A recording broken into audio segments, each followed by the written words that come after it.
magpapakanta ng bulaklak. Ha? Di ba sa patayan? Huwag ka ano?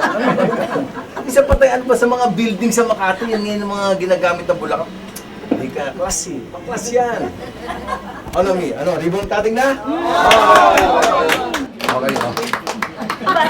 Ano ba yan? Pagkalaki-laki naman ito. Hindi, Diyos ko naman. Eh, siyempre malaki yung bulaklak eh.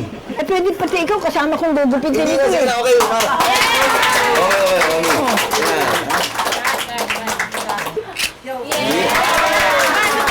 Isa pa.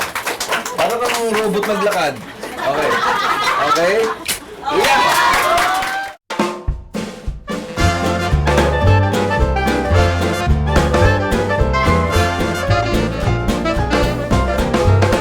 Well, actually, si Kwenta lang ang invited ng mami ko, kaya medyo pinasobrahan ko. Pinagawa ko mga 2,000 tao. Well, medyo nagkulang lang tayo sa espasyo, kaya pinalagyan ko ng mesa yung mga garahe ng kapitbahay namin. Ay, okay lang ba kayo dyan? Kumain na ba kayo? Iced tea.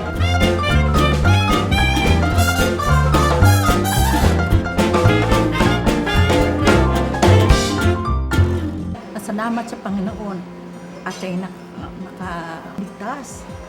Nagkaroon ng undoy dito sa kanila. Siguro kaya siya hindi kinuha ng Panginoon. Meron pa siya mission dito sa Panginoon kasi napakabait na tao niya. Hindi mabait yan. Disiplinaryan yan.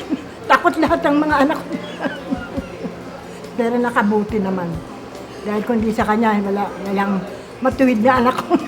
Kahit maliit pa yung daddy ko, napaka-strict tong lola yan. Pero when it comes to conversations, nakikinig yan. You look up to her kasi she's a survivor and that's what she is. You can't take that away.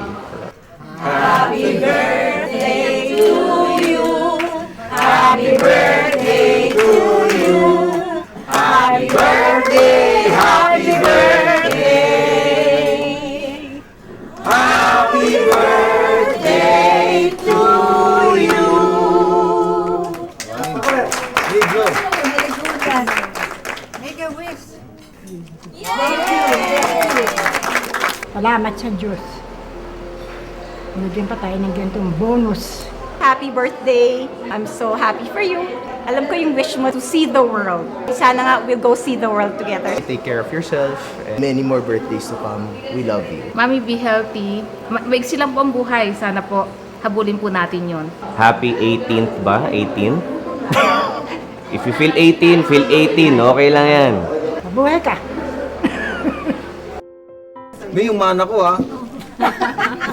Sana maalala mo na kung saan mo binaon. Sabi niya kasi binaon daw niya eh. Naalala mo na. Nadala ng undoy.